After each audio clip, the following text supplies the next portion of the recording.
Method of preparation of alkene और alkene की properties की जो भी सारी एनसीईआरटी की रिएक्शंस हैं वो कवर करते हैं। सबसे पहले method of preparation of alkenes देखते हैं। पहली रिएक्शन है हाइड्रोजनेशन ऑफ एल्काइंस। जो एल्काइंस है यानी ट्रिपल बॉन्ड है उससे अपन को बनाएंगे क्या, एल्कीन यानी डबल बॉन्ड। तो क्या कर सकते हैं कि एल्काइन का हाइड्रोजनेशन कर दो। हाइड्रोजनेशन ऐसा करो कि वो सिंगल बॉन्ड में नहीं जाए, वो डबल बॉन्ड तक ले जाए, यानी उसमें कुछ पॉइजन भी मिलाना पड़ेगा।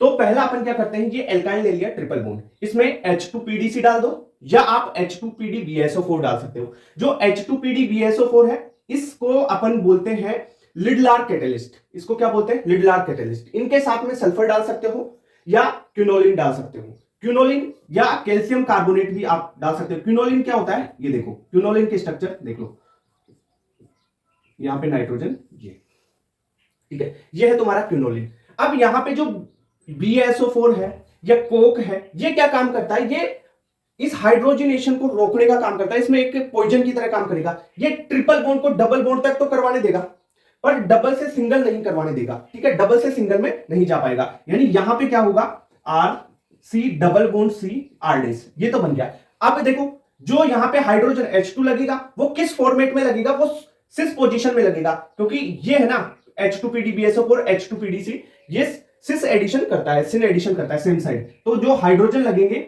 वो सेम साइड आप लगा दोगे। क्लियर बात। अगर मैं यहां पे आपको एक चीज बोलूं कि मैंने H2PD दे दिया, ये जो C है ना ये एक पॉइजन की तरह काम कर रहा है, BSO4 एक पॉइजन की तरह काम कर रहा है। ठीक है, ये ध्यान रखना। अगर C नहीं हो, BSO4 नहीं हो, तो ये डबल बॉन्ड भी किसमें कन्वर्ट हो जाएगा, सिंगल बॉन्ड में। फिर यानी रिएक्शन ऐसी होगी, देखो यहां पे लिख के बताता हूं मैं आपको। अगर वो आपको दे दे RC ट्रिपल बॉन्ड CR', अगर यहां पे H2 प्लस PD दे दे या H2 प्लस प्लेटिनम दे दे, तो ये क्या होगा, यहां पे ये ट्रिपल बॉन्ड डायरेक्ट कन्वर्ट किसमें हो जाएगा, RCH CH कौन सा हो गया, 2 CH2R', सिंगल बॉन्ड में कन्वर्ट हो जाएगा। ये ध्यान रखना। ये C और BSO4 ये किसका काम कर रहे हैं, पॉइजन का। ओके, रिएक्शन ये तो हो गई। ठीक, दूसरा है आप बर्च रिडक्शन कर सकते हो। रिएजेंट पता होना चाहिए। PDBSO4 को लिडलार कैटेलिस्ट बोलते हैं। अब बर्च रिडक्शन किसमें करवाओगे आप, जो इंटरनल एल्काइंस है। इंटरनल एल्काइंस मतलब जो ट्रिपल बॉन्ड है वो बीच में आएगा। इस पे बर्च रिडक्शन किसमें होगा, रिएजेंट याद रखना, सोडियम हो या लिथियम हो, उसके साथ में लिक्विड अमोनिया होना चाहिए, तभी बर्च रिडक्शन होगा। और बर्च रिडक्शन में ट्रांस बनती है, ट्रांस एल्कीन बनती है। ठीक है, जो हाइड्रोजन जुड़ेगा ना वो अपोजिट साइड जुड़ेगा। कैसे, एक बार बताता हूं। देखो यहां पे RC डबल बॉन्ड CR', जो हाइड्रोजन जुड़ेगा, अगर मैं इसे ऐसे बनाना चाहूं ट्रांसफॉर्म, तो R यहां पे लगाया, हाइड्रोजन यहां पे जुड़ जाएगा, यहां पे हाइड्रोजन यहां पे R'। ठीक है, दोनों हाइड्रोजन किस अपोजिट साइड जुड़ेंगे, तो ये ट्रांसफॉर्म बनाता है। कौन, बर्च रिडक्शन। रिएजेंट पता होना चाहिए, सोडियम लिक्विड अमोनिया। क्लियर बात। अगर सर टर्मिनल एल्काइन की बजाय हमारे ये इंटरनल एल्काइन की बजाय टर्मिनल एल्काइंस आ जाए, तब क्या होगा, देखो जैसे RC ट्रिपल बॉन्ड CH, ये है टर्मिनल एल्काइंस। अगर इसकी रिएक्शन सोडियम और लिक्विड अमोनिया के साथ करवा दें तो क्या होगा, लिक्विड अमोनिया क्या करेगा, यहां से जो हाइड्रोजन है ये कौन सा है, टर्मिनल एल्काइन का जो ये हाइड्रोजन होता है एसिडिक होता है, ये एसिडिक हाइड्रोजन को ले लेगा और सॉल्ट फॉर्म कर देगा। तो यहां से सॉल्ट बन जाएगा और सॉल्ट क्या होगा, RC triple bond CNA plus NH3 निकल जाएगा। ठीक है, NH4 प्लस वैसे निकाल सकते हो, Na। ठीक है, Na ये क्या फॉर्म हो गया, सॉल्ट का, एसिड बेस रिएक्शन की तरह हो जाएगा। यहां से एसिडिक हाइड्रोजन है ये ले लेगा। ठीक है, इतनी बात बर्च की होगी। अब लास्ट रिएक्शन है डीहेलोजिनेशन रिएक्शन। एक और भी है इसके साथ में रिएक्शन, उनको अपन डिटेल से पढ़ेंगे। डीहेलोजिनेशन, जो विसिनल डाइहेलाइड्स होते हैं ना उन पे आप लगाओ क्या, जिंक मेटल डाल दो। तो विसिनल डाइहेलाइड से देखो दोनों अल्फा और बीटा यानी 1-2 पोजीशन पे हेलोजन लगे हुए हैं, उसे बोलते हैं विसिनल डाइहेलाइड। यहां से क्या होगा, ये जो जिंक है ना ये इस दोनों हेलोजेंस को निकाल लेगा किस फॉर्मेट में, ZnH2 के फॉर्मेट में, और यहां पे डबल बॉन्ड फॉर्म हो जाएगा। ठीक है, ये आपकी एल्कीन बन गई, प्लस में ZnH2 बन गया। क्लियर बात, ये हो गया तुम्हारा डीहेलोजिनेशन। अब देखो एक क्वेश्चन दे रखा है मैंने, इस क्वेश्चन को करना है आपको।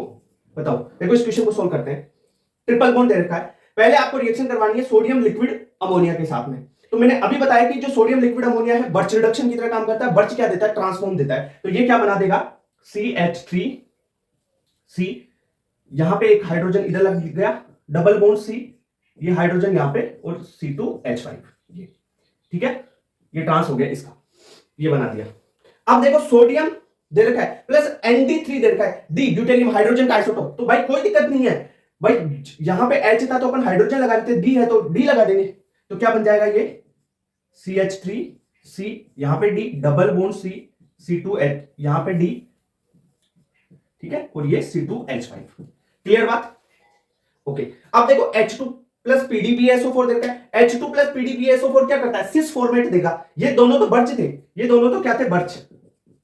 और ये क्या देगा आपको? H2 PDPSO4 लिडलार, ये है लिडलार कैटलिस्ट, ये देगा सिस फॉर्मेट। तो सिस बना दो इसका CH3C, यहां पे H लगा दो, डबल बॉन्ड C, C2H5 और यहां पे हाइड्रोजन। ठीक है, तो लिडलार सिस फॉर्मेट देगा, बर्च रिडक्शन ट्रांस देगा। क्लियर बात? ये चीजें आपको पता होनी चाहिए। ठीक है, अब नेक्स्ट रिएक्शन करते हैं। देखो रिएक्शन है डिहाइड्रोहेलोजिनेशन। डिहाइड्रोहेलोजिनेशन को बीटा एलिमिनेशन बोलते हैं, या अल्फा बीटा एलिमिनेशन, या 1-2 एलिमिनेशन बोलते हैं। क्यों बोलते हैं वो भी बता दूंगा। देखो वर्ड को देखो, डिहाइड्रोहेलोजिनेशन। देखो डी का मतलब निकालना, हाइड्रो मतलब हाइड्रोजन, और हेलोजन को निकालना। यहां से हाइड्रोजन और हेलोजन निकलेगा, एल्कीन का फॉर्मेशन हो जाएगा। सबसे इंपॉर्टेंट चीज, इसका आपको रिएजेंट पता होना चाहिए। रिएजेंट आएगा आपका एल्कोहलिक KOH। ठीक है, यानी एल्कोहल के साथ में बेस दिया हुआ हो। ठीक है, ऐसे भी हो सकता है कि ROH प्लस KOH।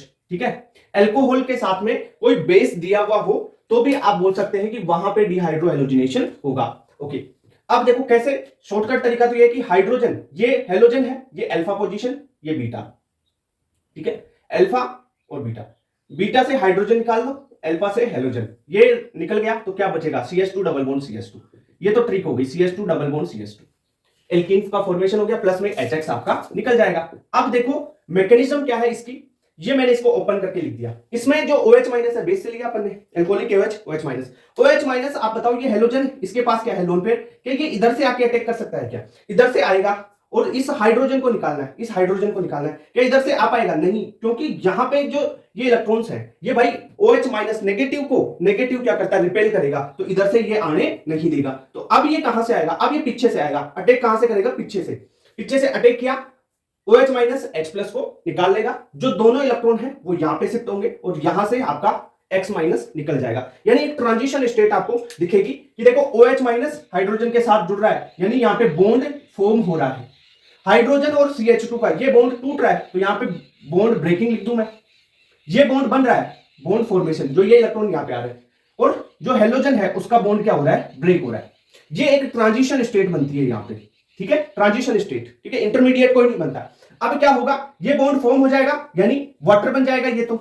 ये X है ना, X माइनस के रूप में निकल जाएगा और K के साथ मिलके KX बना लेगा। ठीक है, ओके। जो ये बचा हुआ है, ये क्या फॉर्मेट कर देगा आपको? CH2 double bond CH2। ठीक है, तो ये फॉर्म हो गया, इस प्रकार फॉर्म होगा। ये 1 स्टेप रिएक्शन है, 1 स्टेप हो रहा है, ये RDS है इसका।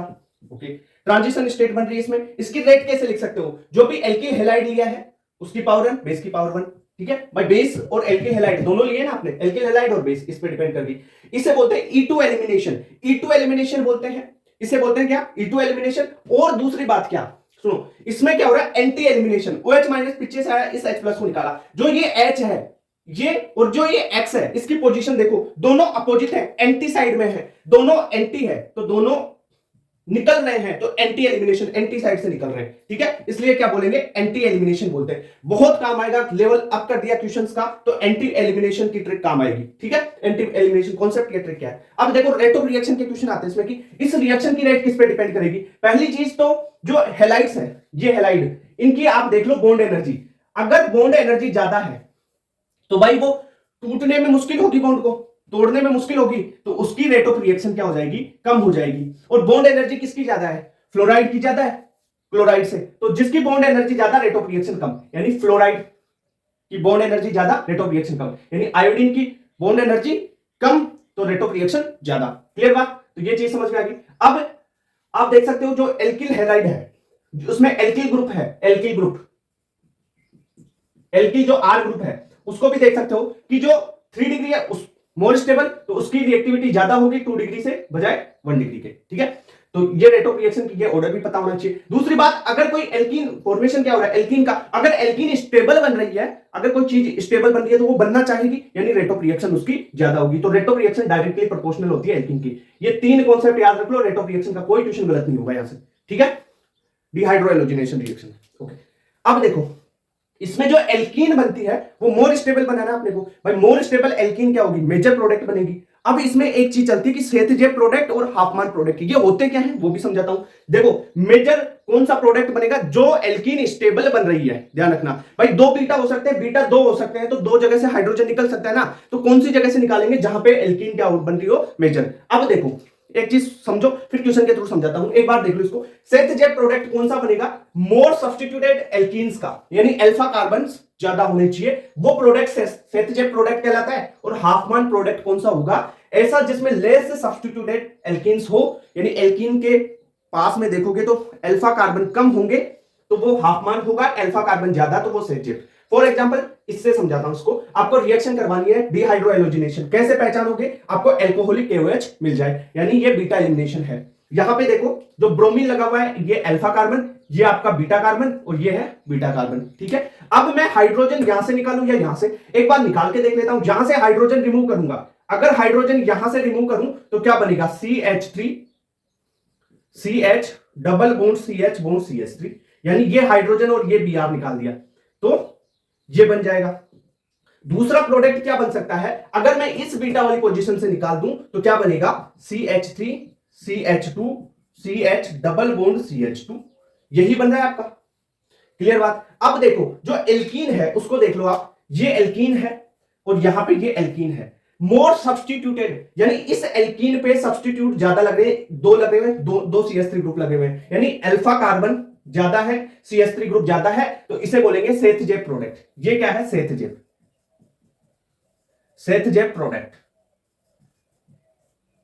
ये क्या है, देखो यहां पे तो एक ही ग्रुप लगा हुआ C2H5 का, इधर कोई ग्रुप नहीं है, यानी अल्फा कार्बन कम है, तो ये क्या बोलेंगे अपन इसको, हाफमान प्रोडक्ट, ठीक है।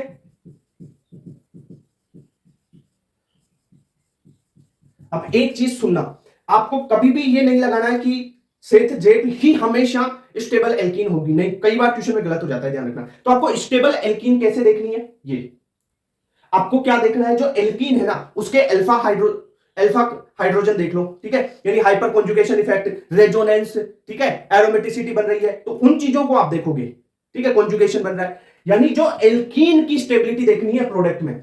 ऐसे नहीं लगाना है कि जनरली क्या होता है, जनरली सेथजेब प्रोडक्ट ही स्टेबल बनता है, पर बहुत से क्वेश्चन में नहीं होता, बहुत से क्वेश्चन अभी 2-3 क्वेश्चन करवा दूंगा उसमें सेथजेब नहीं बन रहा, हाफमान स्टेबल हो रहा है, पर जनरली आपको पूछा जाए सेथजेब क्या है और हाफमान क्या, एनसीईआरटी में है, बता दिया। पर यहां पे स्टेबिलिटी जो मेजर प्रोडक्ट है वो कौन सा बनेगा, अब ये दो बन गए, इसमें मेजर कौन सा है, मेजर आप ये देखोगे कि इसमें 3 अल्फा हाइड्रोजन ये रहे और 3 ये रहे, 6 अल्फा हाइड्रोजन है। यहां पे क्या है, 6 अल्फा हाइड्रोजन है, 6 अल्फा हाइड्रोजन है, ये मेजर होगा। क्यों, इसमें तो भाई ओनली 2 अल्फा हाइड्रोजन है, ये होगा माइनर, ठीक है। हमेशा ये मत सोच लेना कि सेथजेब ही हमेशा स्टेबल होता है, सेथजेब भाई कई बार स्टेबल भी नहीं होता, ठीक है। तो स्टेबिलिटी तो आपको हमेशा एल्कीन, ये देखो more stable alkene is major product, Saytzeff और हाफमान से मत सोचना, ठीक है। जनरली सेथजेब ज्यादा स्टेबल होता है, ये और बता दिया। अब देखो एक ये रिएक्शन हो रहा है, इसको देख लो, बताओ यहां पे ये Br है, ठीक है, ये है आपका अल्फा Br वाला और ये है बीटा, ये है बीटा। अब Br के साथ में ये हाइड्रोजन निकलेगा या ये हाइड्रोजन निकलेगा, बताओ, ये निकलेगा या ये निकलेगा, कौन सा निकलेगा बताओ। मैंने अभी बोला आपको कि यहां पे क्या होता है, एंटी एलिमिनेशन होता है, एंटी एलिमिनेशन होता है अल्कोहलिक KOH, देख लो एंटी एलिमिनेशन, यानी अगर एक बेस में है तो दूसरा डेस में होना चाहिए, एक डेस में है तो दूसरा बेस में होना चाहिए। यहां पे तो दोनों देखो सेम, नहीं, एंटी रखना है, तो Br वाला ये है, बेस में है तो दूसरा डेस में से लेना है, यानी ये Br इस हाइड्रोजन के साथ में निकलेगा, यानी क्या फाइनल प्रोडक्ट बनेगा वो देखो, ये तुम्हारा CH3 रह गया, ये हाइड्रोजन ऐसे कैसे रह जाएगा, यहां पे डबल बॉन्ड आ जाएगा, ध्यान रखना, ये तुम्हारा CH3 और ये आपका हाइड्रोजन ऐसे कैसे, समझ रहे हो बात। तो ऐसे क्वेश्चन भी सोल्व करना आना चाहिए भाई, ठीक है। तो समझ में आई ये चीज, ठीक है। इसका थोड़ा सा लेवल और करते हैं, एक बार इसको नोट कर लो तुरंत। डिहाइड्रोहेलोजिनेशन रिएक्शन में ऐसी कंडीशन आ जाए कि आपको बल्की बेस दिया हुआ हो, बल्की बेस दिया हुआ हो तब क्या कंडीशन होगी, बल्की बेस का मतलब है कि जो अपन ने अल्कोहलिक KOH ले रहे थे ना, वहां पे जैसे 3 डिग्री एल्कोक्साइड आ जाए कोई, ठीक है, ये आ गया, ये हो गया आपका बल्की बेस, ये हो गया इथोक्साइड, हो गया टर्सरी ब्यूटोक्साइड वगैरह, ये सारे क्या हो गए, बल्की बेस है। और बल्की बेस की कंडीशन में आपको एक बात ध्यान रखनी है, वहां पे जो प्रोडक्ट बनेगा ना, मेजर कौन सा बनेगा, वो लेस हिंडल्ड बनेगा। ठीक है, तो ये चीज याद रख लोगे तो क्वेश्चन सोल्व हो जाएगा कि लेस हिंडर्ड एल्कीन है ना, वो मेजर प्रोडक्ट बनेगा किसमें, बल्कि बेस की कंडीशन में। फॉर एग्जांपल जैसे ये देखो, ये दे रखा आपको Br, यहां पे ये जो बेस देखो, ये एल्कोक्साइड दे रखा है, ये कौन सा है तुम्हारा, बल्कि है भाई। R अगर RO माइनस में CH3O माइनस दे, ये सिंपल है, ये बल्कि नहीं है। यहां पे मोर हिंडर्ड एल्कीन क्या बनती है, स्टेबल बनती है, पर ये क्या है, बल्कि है, तो इस कंडीशन में लेस हिंडर्ड वाली बनेगी। ये अल्फा, ये बीटा, ये बीटा। अब निकालो क्या, बीटा से हाइड्रोजन रिमूव करो, देखो एक तो ये बनेगा, अगर मैं इस बीटा से हाइड्रोजन रिमूव करूं CH3 CH double bond CH single CH3, यानी यहां से HBr निकाल दिया। एक अगर इस बीटा वाली से निकालूं, इस बीटा से हाइड्रोजन और यहां से Br निकालूं, तो क्या बनेगा, CH3 CH2 CH double bond CH2। अब देखो ये है मोर हिंडर्ड भाई, हिंड्रेंस ज्यादा है ना, 2 CH3 ग्रुप लगे हुए हैं। यहां पे ये जो है ये लेस हिंडर्ड है। लेस हिंडर्ड एल्कीन क्या बनेगी, बल्कि बेस की कंडीशन में मेजर प्रोडक्ट, तो ये हो जाएगा मेजर। क्लियर बात समझ में, ये हो जाएगा माइनर, ये कंडीशन हो गई। ऐसे ही अगर एल्किल फ्लोराइड आ जाए, एल्किल फ्लोराइड हो आपके पास और बेस कोई सा है, सिंपल बेस दे रखा है, ठीक है, एल्किल फ्लोराइड हो और सिंपल बेस हो, तब क्या करना है, तब ये E2A रिएक्शन हो जाएगी, यानी इसमें एनाइन लाइक कैरेक्टर डेवलप होंगे और रिएक्शन की मैकेनिज्म ही अलग चली जाएगी। ठीक है, तो सिंपल सी तरीका क्या है कि अगर फ्लोराइड हो, ट्रिक है ये कि फ्लोराइड हो तो आपको मोर स्टेबल एनाइन बना लो। More stable alkene major product decide कर देगा, यानी एनाइन जहां पे ज्यादा स्टेबल बन रहा है वहां पे एल्कीन बना दो। अब देखो यहां से हाइड्रोजन निकालूंगा, एक तो देखो अल्फा और बीटा, पहले तो अल्फा और बीटा दे लेते हैं इनकी, ये अल्फा, ये बीटा, ये बीटा। अब निकलेगा कहां से हाइड्रोजन, वो देखो यहां पे एक एनाइन यहां पे बन सकता है, हाइड्रोजन निकल के एक यहां पे बन सकता है। अब आप बताओ, ये है 2 डिग्री एनाइन और ये है 1 डिग्री एनाइन, तो जो कार्ब एनाइन है उसकी स्टेबिलिटी क्या होती है, 3 डिग्री, फिर 2 डिग्री, फिर 1 डिग्री सबसे ज्यादा होता है, यानी 1 डिग्री की स्टेबिलिटी ज्यादा होगी सबसे, ये स्टेबल ज्यादा होगा। तो यहां से हाइड्रोजन निकालेंगे तो क्या बनेगा, CH3 CH2 CH double bond CH2, ये बन जाएगा तुम्हारा मेजर प्रोडक्ट। इसमें कार्ब एनाइन बना के देखना है, ध्यान रखना, एल्किल फ्लोराइड में। और जो माइनर है वो कौन सा बनेगा, अगर मैं यहां से निकाल दूं तो क्या बनेगा, CH3 CH double bond CH bond CH3, ये तो माइनर हो गया। ठीक है, मेजर ये बनेगा, हमेशा आपको मेजर प्रोडक्ट पूछा जाएगा और मेजर ही बनाना। क्लियर बात, तो इस प्रकार ये एल्किल फ्लोराइड का और ये तुम्हारा बल्कि बेस वाला कंडीशन हो गया, समझ में आया।